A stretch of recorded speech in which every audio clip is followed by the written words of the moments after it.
Día. Tanto tiempo que pasó desde la última vez que me tocó compartir. Así que ser agradecidos a Dios por este tiempo en el que vamos a hacer una introducción hacia el nuevo tema que vamos a empezar a desarrollar como iglesia. Vamos a ver uno de los 4 evangelios.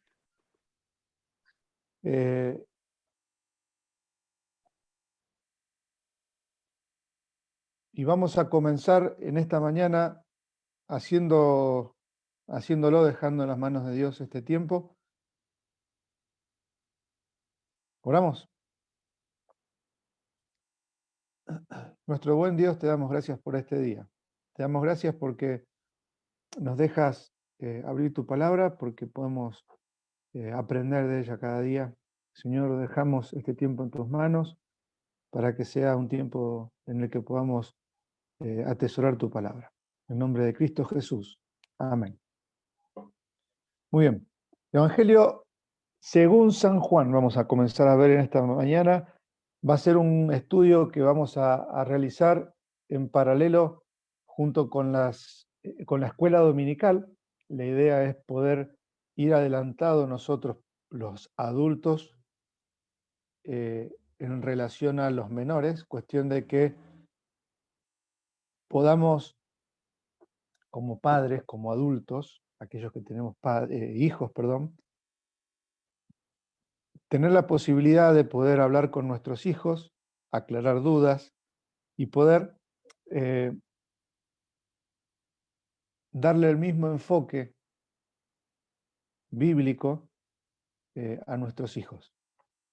Por eso salió a la idea y estamos implementándola ahora en el Evangelio de Juan. Empezamos con el Evangelio de Juan justamente porque es un libro que abarca muchas cosas, que es muy lindo y va a ser muy edificante como lo es cada parte de la Escritura. Vamos a hacer una breve introducción. Vamos a explicar quién fue el escritor. Asimismo se menciona a sí mismo como el discípulo a quien amaba a Jesús. Eso está en capítulo 21, versículo 20, donde dice que dice capítulo 21, versículo 20, dice, volviéndose Pedro, vio que les seguía el discípulo a quien amaba a Jesús. Hace referencia a Juan. ¿Quién era Juan? En primer lugar, tenemos que entender que era judío, que era justamente israelita. ¿Por qué nos damos cuenta que era judío? Bueno, básicamente en capítulo 7, versículos 37 al 39, vamos a encontrar que él era no solo judío, sino que también era un gran conocedor de las costumbres de los israelitas. Dice versículo 37, y el último y gran día de la fiesta, o sea, está hablando, haciendo referencia a la fiesta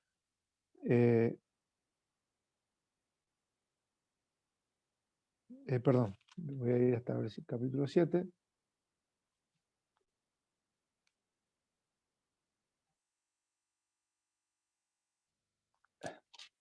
Dice, y el último gran día de la fiesta, Jesús se puso en pie y alzó la voz diciendo, si alguno tiene sed, venga a mí y beba. Y el que cree en mí, como dice la Escritura, de su interior correrán ríos de agua viva. Y esto dijo del Espíritu que había de recibir, que habían de recibir los creyentes en él. Pues aún no había venido el Espíritu Santo porque Jesús no había sido glorificado. Y está haciendo referencia justamente a una de las fiestas en las que participó Cristo. Capítulo 18, versículo 28, vamos a encontrar nuevamente cómo Juan hace referencia a costumbres judías o israelitas, y lo vamos a encontrar ahora en el arresto de Jesús, cuando va, versículo 28, cuando Jesús es presentado ante Pilato, dice, llevaron a Jesús a la casa de Caifás, al pretorio. Dice, era de mañana y ellos, haciendo referencia a los fariseos o a los sacerdotes, no entraron en el pretorio para no contaminarse y así poder participar o poder comer la Pascua. Entonces dice, salió Pilato a ellos y le dijo, ¿qué acusación traéis contra este hombre? O sea, no entraron por una cuestión de no contaminarse y poder participar de la Pascua. O sea, Juan era judío, y Juan conocía eh, las costumbres que se practicaban en aquella época. Ahora, no solo conocía eso, sino que cuando vamos a capítulo 1, versículo 44, entendemos o vemos que Juan también conocía la geografía o la tierra de Israel. Pues dice, y Felipe era de Betsaida, la ciudad de Andrés y Pedro. Felipe, capítulo 1, versículo 44, dije, ¿no? Versículo 45 dice, Felipe halló a Natanael y le dijo, hemos hallado a aquel a quien escribió Moisés en la ley, así como los profetas, a Jesús, el hijo de José de Nazaret. Versículo, eh,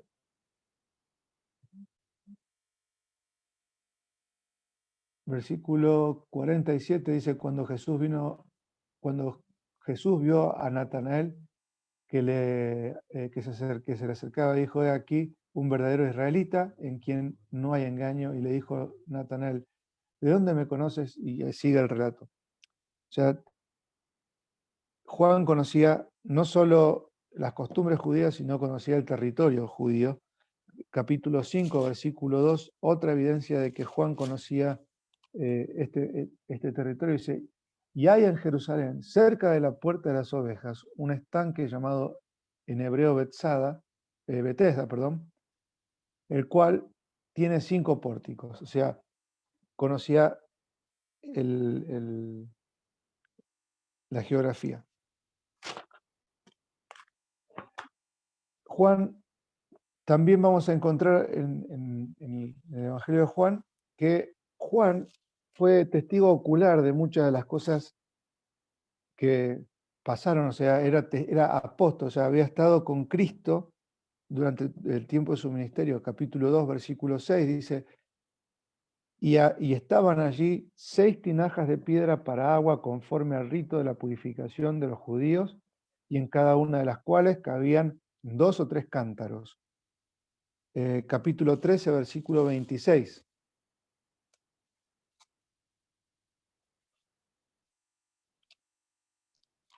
Respondió Jesús, a quien yo diere pan mojado, aquel será, aquel es. Y mojando el pan, lo dio a Judas Iscariotes, hijo de Simón. Capítulo 21, versículo 8. Y los discípulos vinieron con la barca arrastrando la red de peces, pues no distaban de tierra sino como 200 codos.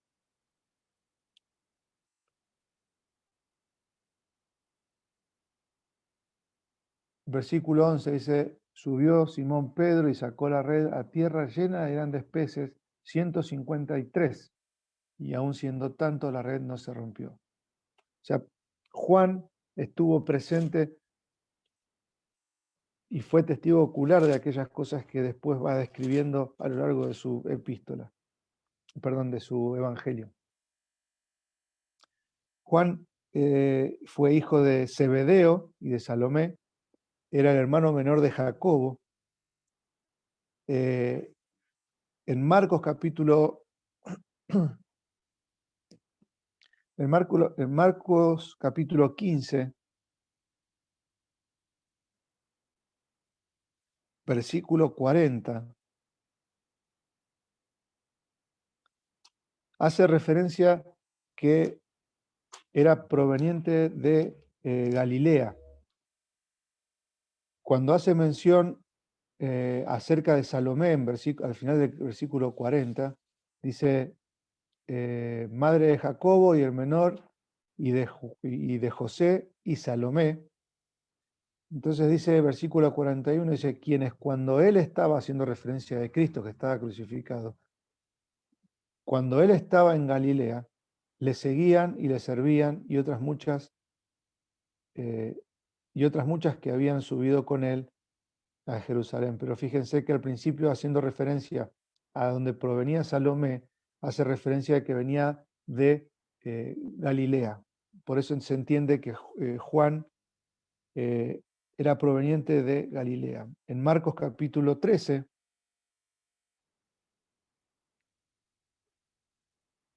versículo 17,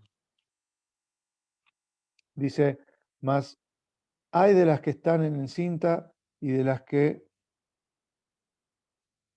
perdón, leí 13 y es 3:17, dice, a Jacobo, hijo de Zebedeo, y a Juan su hermano, y a Juan, hermano de Jacobo, a quienes apellidó Boanerges, esto es, hijos del trueno. Esa palabra apellido no es que no tenían apellido, sino que es sinónimo de ponerle un sobrenombre y un apodo. Vamos a verlo también en Hechos, capítulo 3. Hechos, capítulo 3, versículo 1. Dice, Pedro y Juan subían juntos al templo a la hora novena de la oración. Fíjense que Pedro y Juan subían juntos. Hace referencia a que Juan fue parte de los pilares de la iglesia primitiva en Jerusalén. En Hechos capítulo 8, nuevamente, dice, cuando los apóstoles que estaban en Jerusalén oyeron que Samaria había recibido la palabra de Dios, enviaron allá a Pedro y a Juan. ¿Sí? Eran parte fundamental de la primera iglesia y de la iglesia que se desarrollaba en Jerusalén. En Gálatas capítulo 2, versículo 9,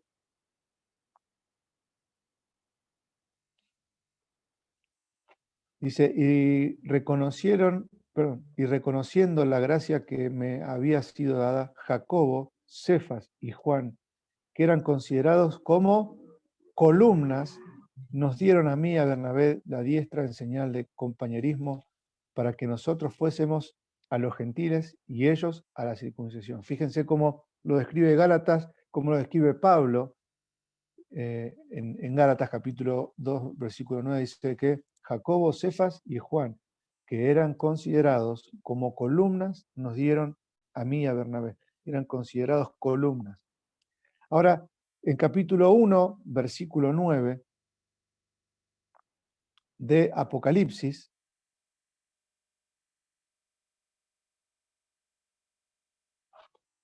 dice, yo Juan, vuestro hermano, y copartícipe vuestro en la tribulación, en el reino y en la paciencia de Jesucristo, estaba en la isla llamada Patmos a causa de la palabra de Dios y del testimonio de Jesucristo.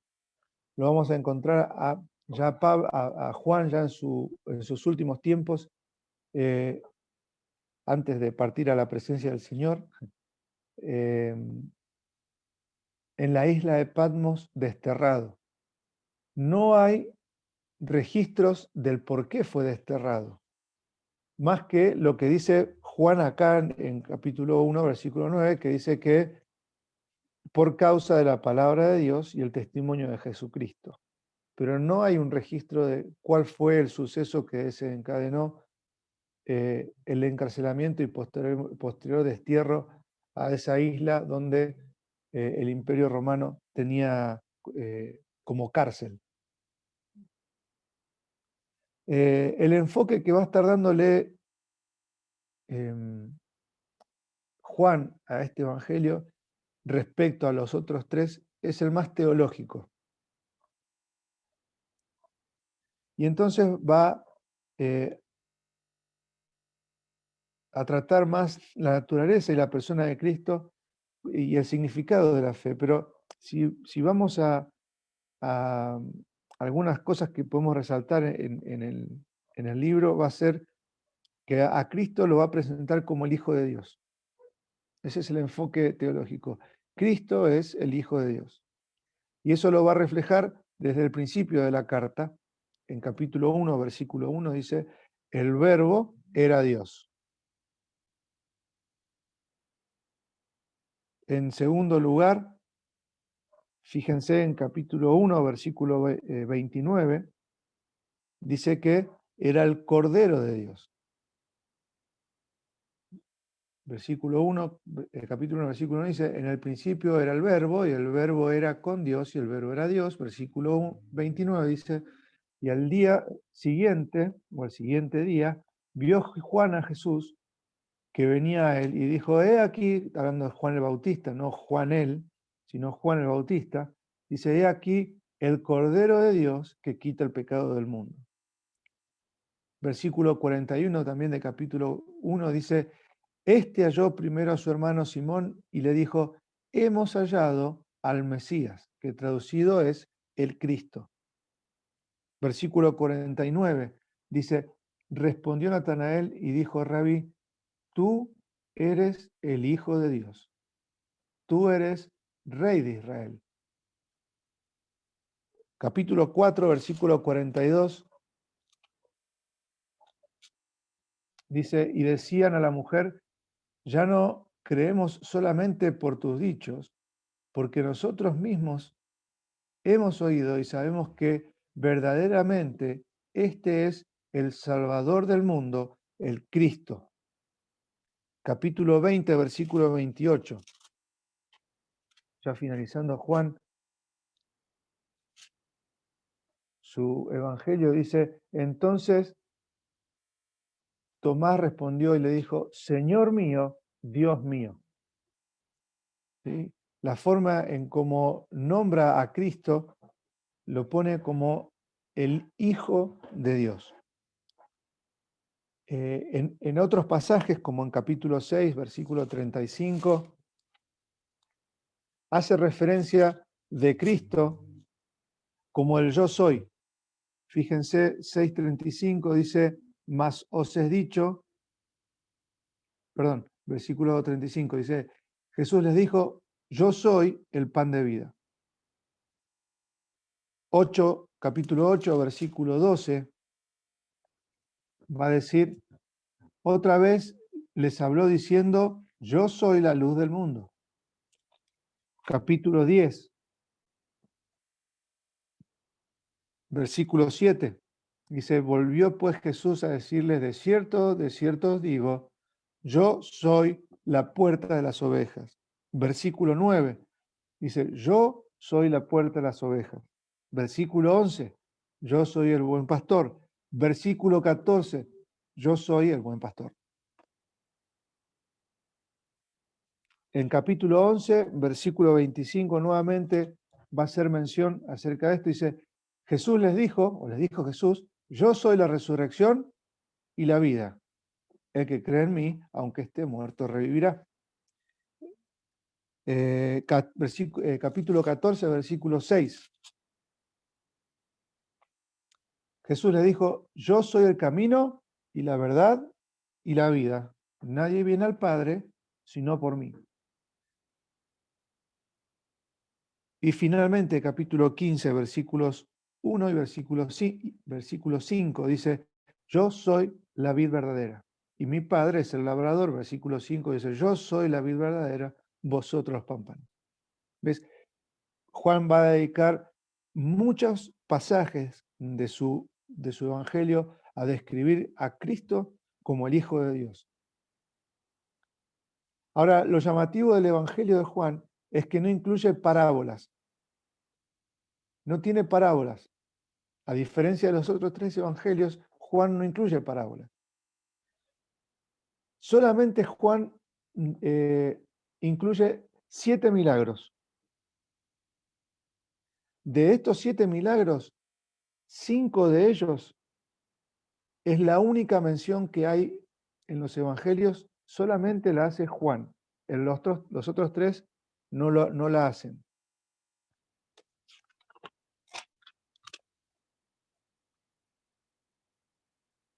Enfatiza realidades físicas del hombre.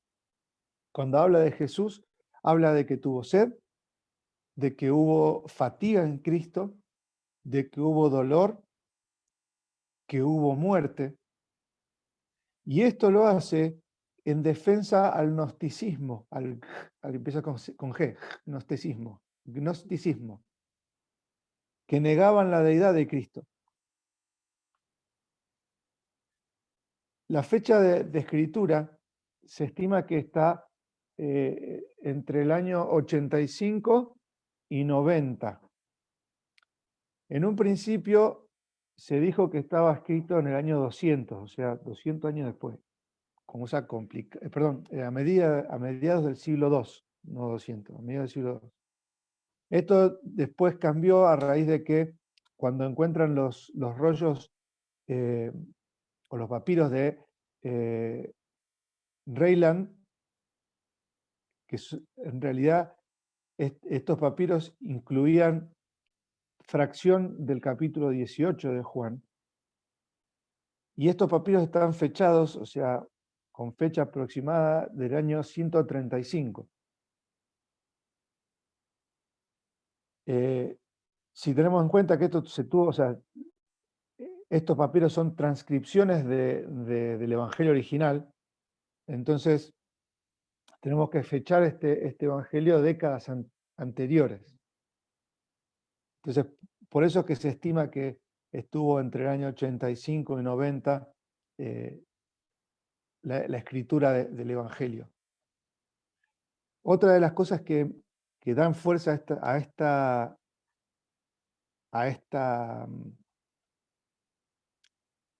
afirmación es capítulo 5, versículo 2 de Juan.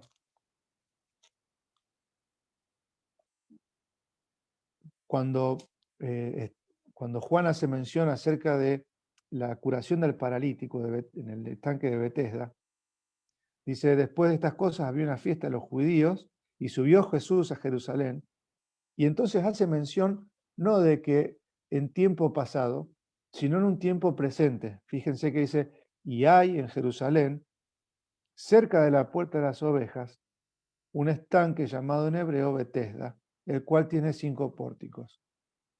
Entonces, este versículo da fuerza a la teoría de que este libro fue escrito antes de la destrucción de Jerusalén.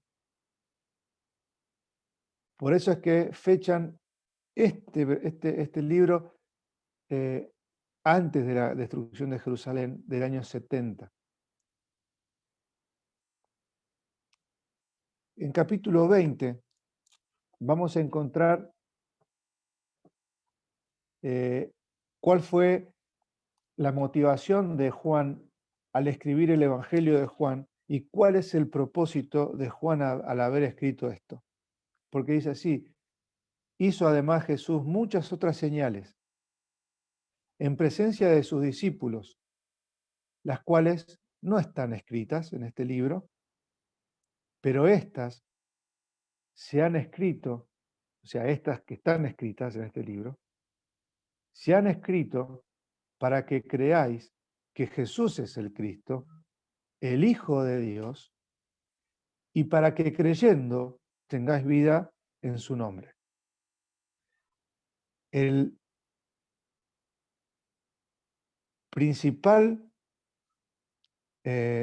objetivo de Juan al escribir el Evangelio de Juan fue para que, creyendo en Jesús, tengáis vida en su nombre.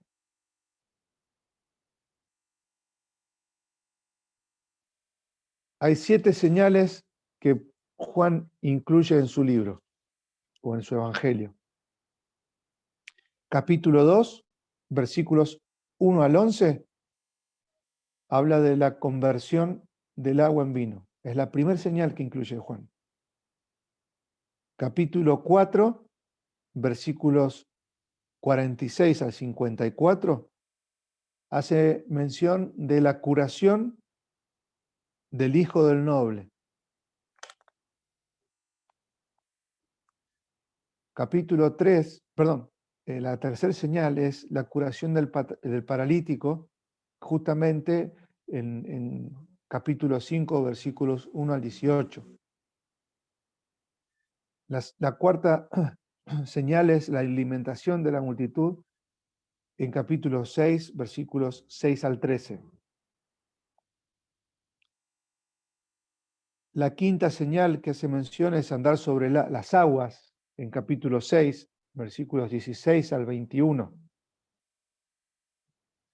Sexta señal es cuando da vista al ciego de nacimiento en capítulo 9, versículos 1 al 7. Y la séptima señal que hace mención Juan es en capítulo 11, versículos 1 al 45, cuando Cristo resucita a Lázaro.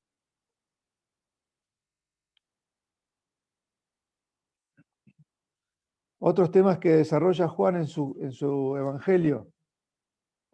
Vamos a encontrar en capítulo 14, versículo 26, capítulo 15, versículo 26, capítulo 16, versículos 7 al 14, cuando habla acerca del Espíritu Santo. En capítulo 8, versículo 44, en capítulo 12, versículo 31, y en capítulo 17, versículo 15, va a hablar acerca de Satanás y el mundo.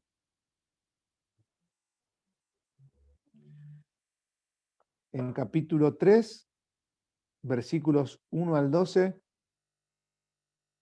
va a hacer referencia a el nuevo nacimiento. Un pasaje muy conocido que es cuando Jesús habla con Nicodemo.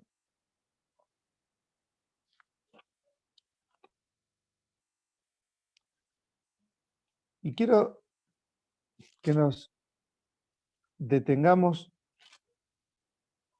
en el propósito de este libro, que fue lo que mencionamos en capítulo 20, versículos 30 y 31. Dice, y hizo además muchas otras señales en presencia de los discípulos, las cuales no están escritas en este libro, pero las que han sido escritas es para que creáis que Jesús es el Cristo, el Hijo de Dios, y para que creyendo tengáis vida en su nombre. Y ese es el enfoque y ese es el objetivo por el cual vamos a estudiar este libro. Para que, sin importar las otras señales que sí fueron hechas por Cristo, nos detengamos en estas que sí están escritas para que